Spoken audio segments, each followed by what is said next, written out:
नमस्कार दोस्तों, मैं सी अश्विनी रस्तोगी। इस बजट 2024 में एक्सपोर्ट कारोबारियों की क्या है हमारे वित्त मंत्री जी से उम्मीदें, एक्सपेक्टेशन क्या है। अगर हम मुरादाबाद की बात करें, मुरादाबाद एक पीतल नगरी के नाम से प्रख्यात है और ब्रास हार्डवेयर का, हैंडीक्राफ्ट का बहुत बड़े लेवल पर यहाँ पर मैन्युफैक्चरिंग होती है और वर्ल्ड में कोने कोने एक्सपोर्ट होता है।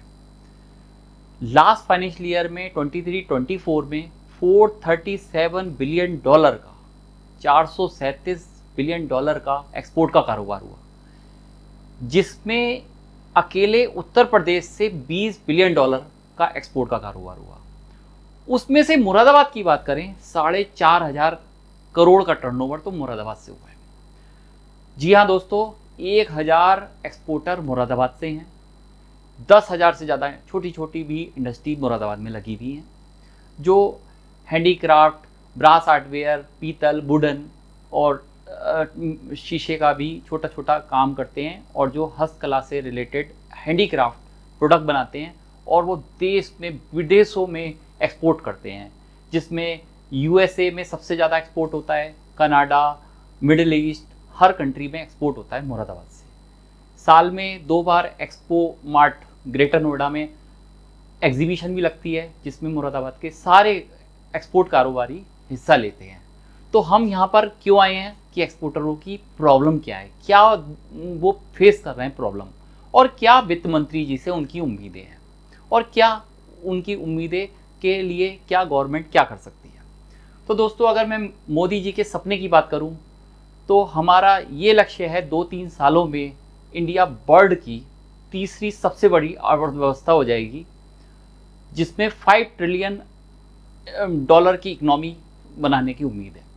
और अगर 2030 तक की बात करें तो 7 बिलियन डॉलर की अर्थव्यवस्था इंडिया हो जाएगी। तो ये जरूरी नहीं है केवल मेट्रो सिटी से ही रेवेन्यू आता है।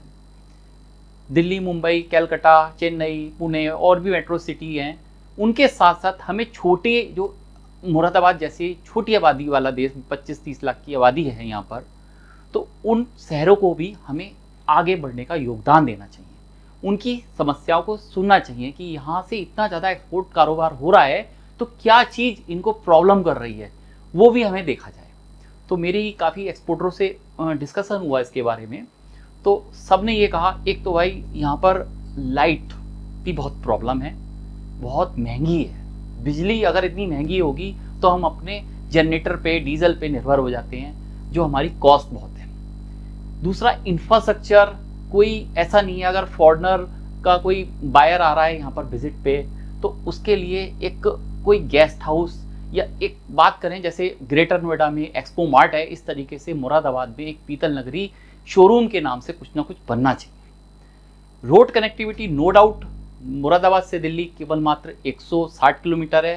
नितिन गडकरी जी के प्रोत्साहन से यहाँ की कनेक्टिविटी बहुत अच्छी हो गई है। आप 2-2.5 घंटे में बड़े आराम से एयरपोर्ट पहुँच सकते हैं। अगर हवाई अड्डे की बात करें मुरादाबाद का, तो चल तो गया है वो नाम के लिए, बट कनेक्टिविटी बड़े बड़े शहरों को नहीं है। तो इस वजह भी गवर्नमेंट को ध्यान देना चाहिए कि ये छोटी सिटी है और यहाँ से इतना अच्छा टर्नओवर हो रहा है, फॉरेन करेंसी आ रही है आपके देश के लिए, और ये छोटी सिटी कितने लोगों को रोजगार दे रही है, और कितने लोग अपने एमएसएमई छोटे छोटे काम कर रहे हैं, जो जीएसटी, इनकम टैक्स, यूपी की जीडीपी की बात करें तो 10% केवल मुरादाबाद से ही आती है। तो इस सिटी को बढ़ाने के लिए हमारे वित्त मंत्री जी को कुछ सोचना चाहिए और ये ध्यान देना चाहिए कि भाई इनकी बिजली सस्ती करें, इनको एक इंफ्रास्ट्रक्चर दें, जो कि नई नई इंडस्ट्री आएँ। ऐसा और स्टेट में भी होता है, उत्तरांचल में होता है, आंध्र प्रदेश में हो रहा है, और भी गवर्नमेंट, स्टेट गवर्नमेंट कर रही है, यूपी सरकार भी कर रही है, बट कुछ अगर कम किया है तो और करने की आवश्यकता है। तो अगर हम बात करें कंप्लायंस बर्डन की, एक्सपोर्टर पे कंप्लायंस बर्डन बहुत है, डॉक्यूमेंटेशन बहुत है, सब कुछ ऑनलाइन हो गया, बट फिर भी ऑनलाइन कुछ नहीं है। आपको एक्सपोर्ट करना है तो आपकी 2 तरीके से सप्लाई हो सकती है जीएसटी में, एज पर एलयूटी और एज पर zero rated supply tax invoice बना के भेजना है। अगर आपने टैक्स इनवॉइस बनाया तो आपको टैक्स चार्ज करना होता है, और जो इनपुट टैक्स क्रेडिट होता है वो आपका ऑटोमेटिक शिपिंग बिल नंबर डालने से आइस गेट के थ्रू ऑटोमेटिक ट्रांसलेट होता है, जो आपके बैंक अकाउंट में आ जाता है।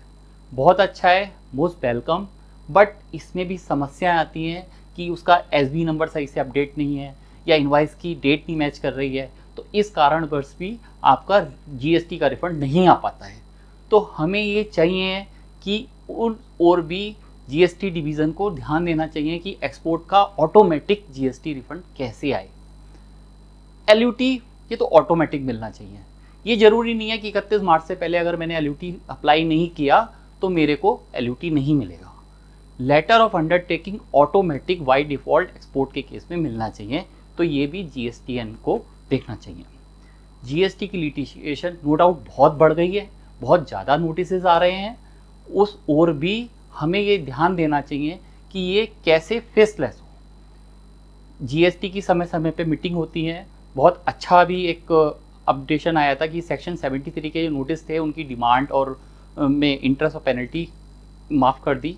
तो इस ओर भी हमें सोचना चाहिए, जब गवर्नमेंट ऐसा कर रही है तो हमारे जीएसटी अधिकारी जो आला अधिकारी हैं वो इतना ज़्यादा प्रेशर क्यों बना रहे हैं, क्यों उन कारोबारियों को परेशान कर रहे हैं, क्यों उनसे इतनी डिटेल मांग रहे हैं, हर एक को मतलब गलत दृष्टि से देख रहे हैं। जो अगर सही काम कर रहा है तो उसको इतना ज़्यादा टॉर्चर करने की आवश्यकता नहीं है। हम क्योंकि असेसमेंट कराते हैं और फिर आगे अपील फाइल करते हैं तो ये लिटिगेशन बढ़ जाती हैं। इस ओर भी गवर्नमेंट को सोचना चाहिए कि ये लिटिगेशन, इतने सारे इनकम टैक्स के ऑर्डर आ गए हैं या जीएसटी के ऑर्डर आ गए हैं, सब मात्र 10% फीस पे करके अपील फाइल कर रहे हैं, तो ये तो हमारा विवाद हो रहा है। इस विवाद, गवर्नमेंट ने विश्वास से विवाद स्कीम 2-3 साल पहले लॉकडाउन के टाइम पे लॉन्च की थी, बट वो सक्सेस नहीं हुई। तो एक गवर्नमेंट को चाहिए कि ये दोबारा कोई एमनेस्टी स्कीम लाए। जिन लोगों के जीएसटी कैंसिल हो चुके हैं, उनका रिवोकेशन नहीं हो पाया है, या कुछ ऐसे इश्यूज़ हैं जो अभी हमारे जीएसटी ऑफिसर के ऑर्डर पास होने के बाद भी अपील में प्रॉब्लम अभी पेंडिंग है, वो रिजॉल्व हो पाएँ।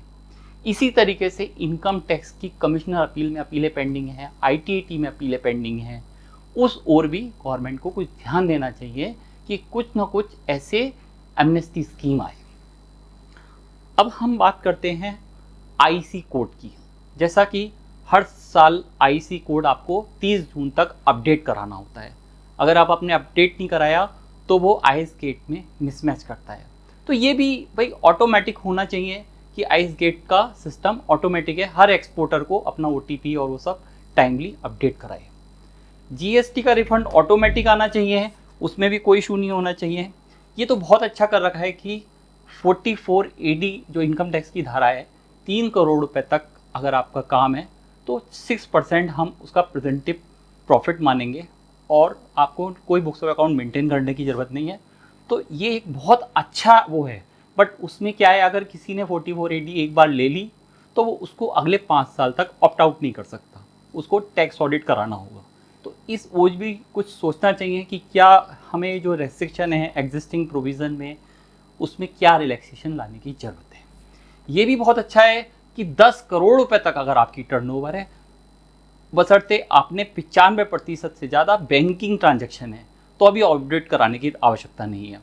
बट इस ओर भी हमें बहुत ध्यान देने की ज़रूरत है कि टैक्स ऑडिट एक बार एप्लीकेबल हो जाता है, चाहे वो 44 AD के प्रोविज़न की वजह से हुआ हो, तो हमारे पे TDS के प्रोविज़न एप्लीकेबल हो जाते हैं। आज की डेट में आप पे अगर 10 करोड़ से ऊपर की टर्नओवर है और आप किसी एक वेंडर से 50 लाख से ऊपर का परचेज करते हैं तो 0.10%, 10 पैसे आपको TDS काटना होता है। तो इस ओर परचेज पे जो TDS है वो हटाया जाना चाहिए, या इसमें कुछ ना कुछ एक्सपोर्ट कारोबारियों को कुछ रिलैक्सेशन दे देनी चाहिए जिससे ये चीज़ें कम हो जाए। परचेज पे TDS काटेंगे, सेल्स तो हमारी एक्सपोर्ट होती है, उस पर TCS एप्लीकेबल नहीं होता है। बट क्या है, उसमें जो जिनका हम TDS काट रहे हैं, जिनसे हम परचेजेस कर रहे हैं, जो स्मॉल इलिटरेट वेंडर हैं, उनकी कंप्लायंसेस बढ़ जाती हैं। ठीक है, वो भी बियर करनी पड़ती हैं एक्सपोर्टर को। बहुत छोटी छोटी फर्में हैं, सब या तो कुछ एमएसएमई है, एमएसएमई में उद्यम आधार रजिस्टर्ड हैं, या वो केवल पार्टनरशिप है, प्रोप्राइटरशिप हैं। तो उनको प्रोत्साहन कर देना चाहिए कि कम टैक्स लगाने के लिए उनको या तो कंपनी बना के आगे आएँ। तो कन्वर्जन कंपनी में उनको कुछ एक इजीली विंडो देनी चाहिए कि वो एक प्राइवेट लिमिटेड कंपनी में कन्वर्ट हो पाएँ, जिससे उन्हें जो हमारे सेक्शन 115 BAB के 17% के टैक्स रेट है वो एक्सपोर्टर कारोबारियों को भी मिल सके, क्योंकि वो अभी प्रोप्राइटरशिप में काम कर रहे हैं, पार्टनरशिप फर्म में काम कर रहे हैं, तो इसलिए उनका टैक्स का दर बहुत ज़्यादा है, 30% है। कंपनी में अगर मैन्युफैक्चरिंग करते हैं तो वो टैक्स रेट 17%, सिंगापुर जैसा टैक्स रेट हो सकता है। तो इस ओर एक कोई स्मॉल स्पेशल विंडो देनी चाहिए जिससे वो फर्म है वो इजीली कंपनी में कन्वर्ट हो।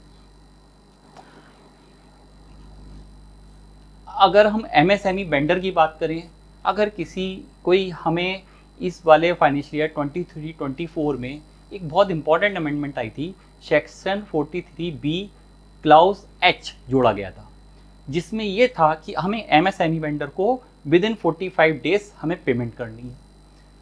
अगर 31 मार्च की कोई इनवॉइस हमारी पे नहीं हुई तो हमारी इनकम में जुड़ जाएगी। तो इस ओर भी मेरा वित्त मंत्री जी से निवेदन है कि कुछ रिलैक्सेशन दें 43B प्रोविज़न के लिए, क्योंकि बहुत सारे कारोबारी अगर अपना पेमेंट टाइम पे नहीं कर पाए तो वो उनकी कंप्लायंस तो है ही कि मुझे ऑडिट के समय में ये देखना है कि कौन से मेरे वेंडर एमएसएमई वेंडर हैं और कौन से मेरे वेंडर नॉन एमएसएमई वेंडर हैं। अगर मेरी एमएसएमई वेंडर हैं, मुझे दूसरा स्टेप चेक करना होता है कि क्या उनको मेरी टाइमली पेमेंट हो गई, अगर नहीं हुई तो मुझे इनकम में ऐड करना होगा 43B में।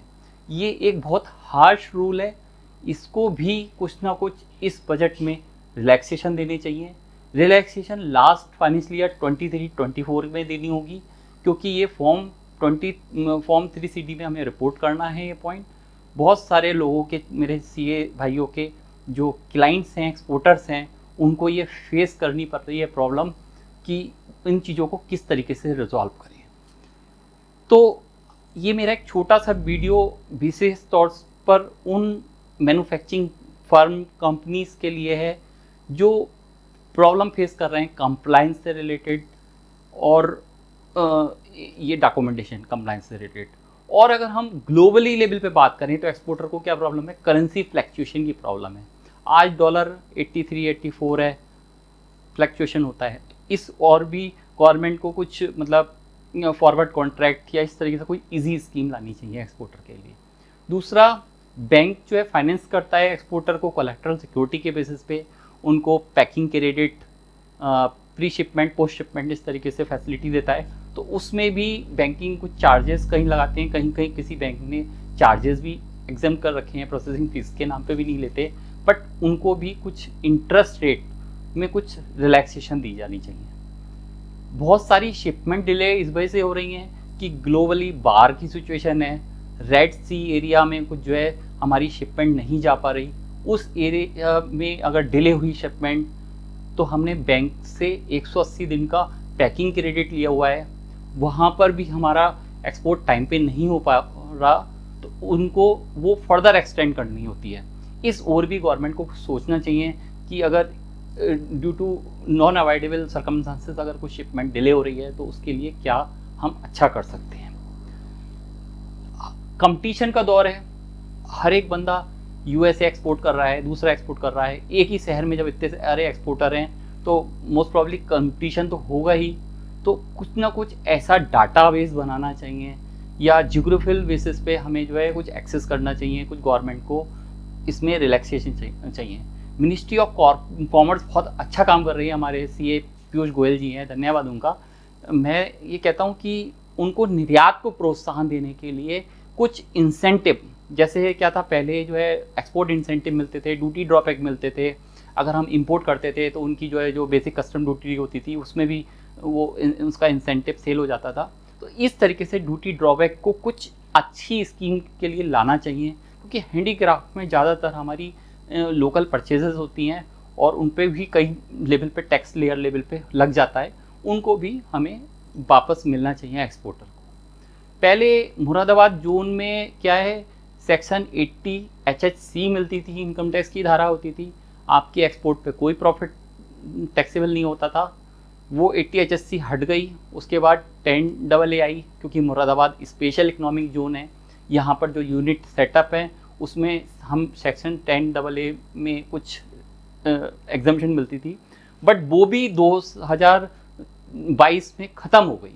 पहले 100% प्रॉफिट एग्जाम्प्ट होते थे 5 साल के लिए, फिर अगले 5 साल के लिए 50% होने लगे। बट आज की डेट में कोई एक्सपोर्ट इंसेंटिव नहीं है, ना टैक्स के नाम पे, ना हमारी कोई सब्सिडी के नाम पे। तो इस और भी इनकम टैक्स में, GST में कुछ रिफॉर्म लाने की आवश्यकता है। जब रिफॉर्म आएगा और ये छोटी छोटी सिटी आगे बढ़ेंगी, तब हमारी इकोनॉमी और जल्दी ग्रो करेगी। मुरादाबाद काफ़ी इस चीज़ों में प्रोत्साहन करेगा, और जल्दी ही ये सब चीज़ें, हम अगर सोच रहे हैं 2-3 साल का टारगेट है हमारा 5 ट्रिलियन इकोनॉमी बनाने का, तो हम और जल्दी अचीव कर लेंगे। टैक्स में रिलैक्सेशन देना अलग बात है, और जो लोग गलत तरीके से टैक्स बचाते हैं वो अलग है। हम उन लोगों को तो नहीं बचा रहे, गवर्नमेंट की स्कीम सही है, जो गलत करता है उसको पनिश करना चाहिए। GST में भी ऐसा हो रहा है, कुछ लोगों ने अगर इस तरीके से इनवॉइसिंग करी है तो हमें उनको नहीं पनिश करना चाहिए कि आपने परचेस करी। बैक टू बैक परचेस को उस पर्टिकुलर पर्सन को हमें पनिश नहीं करना चाहिए। उसने तो परचेस करी, पूरा पेमेंट किया और उस पर गुड्स डिलीवर हुआ, उसकी बोगस सप्लाई नहीं है। तो इसमें इन्वेस्टिगेशन की ज़रूरत है कि विशेष तौर से ऐसे लोगों को छूट दी जाए, या उन लोगों पे हमें ITC की रेस्ट्रिक्शन नहीं लगानी चाहिए। तो थैंक यू दोस्तों, होप सो आपने ये वीडियो अच्छा लगा होगा, और ये मैंने आपकी बात आगे भी पहुंचाई है। धन्यवाद।